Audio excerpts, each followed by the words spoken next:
So if you're thinking about a no buy challenge, but you're a little bit nervous about it, this video is for you. My name is Gaby Rincon. I'm a money coach and financial strategist. So I tend to think about no buy challenges as like consumption cleanses. Like, okay, for this amount of time, I'm going to experience no buy. I'm going to really refrain from spending money so that I can be more intentional about it. Sometimes we need to like go to the opposite end of the spectrum, especially if we've been like kind of overswiping and like we tend to maybe emotionally shop kind of a thing.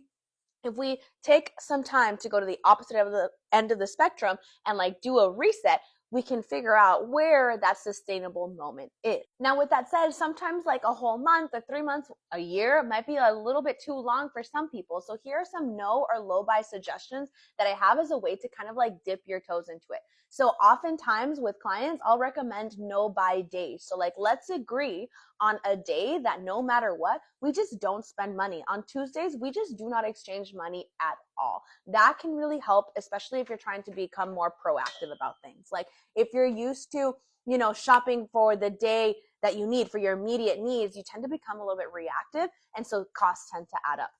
You can also do like no buy categories, like in certain areas, like in eating out or in, travel, for example. No buy categories, it tends to bring down the overall cost of that you're spending in life down because you're assigning certain categories that just don't get funded. You can also super recommended like have a finite date, like no buy until here, and be clear about that. Make sure that if you do have a date like, I don't know, March 30th, whatever it is, right? Then you don't kind of plan to go on this like shopping bender kind of a thing. No buy unplanned. So if you have planned and put the intention like on creating a shopping list, on like, this is something that I've been thinking about for a while, I've done my research, like I wanted it for more than 24 hours, maybe even more than that, then okay.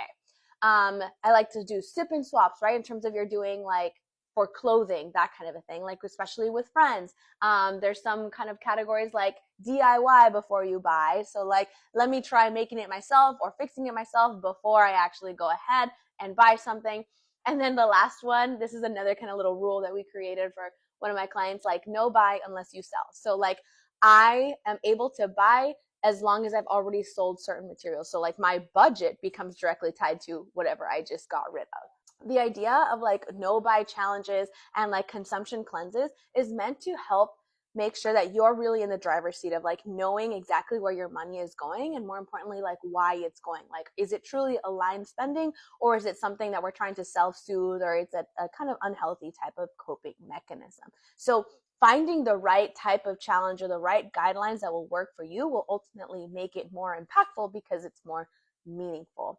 For a deep dive in terms of like resetting all of your financial habits, check out my money reset. It's a financial reset toolkit. It comes with an accompanying coaching video and it takes you through 6 different sections. Otherwise, follow along for more money tips.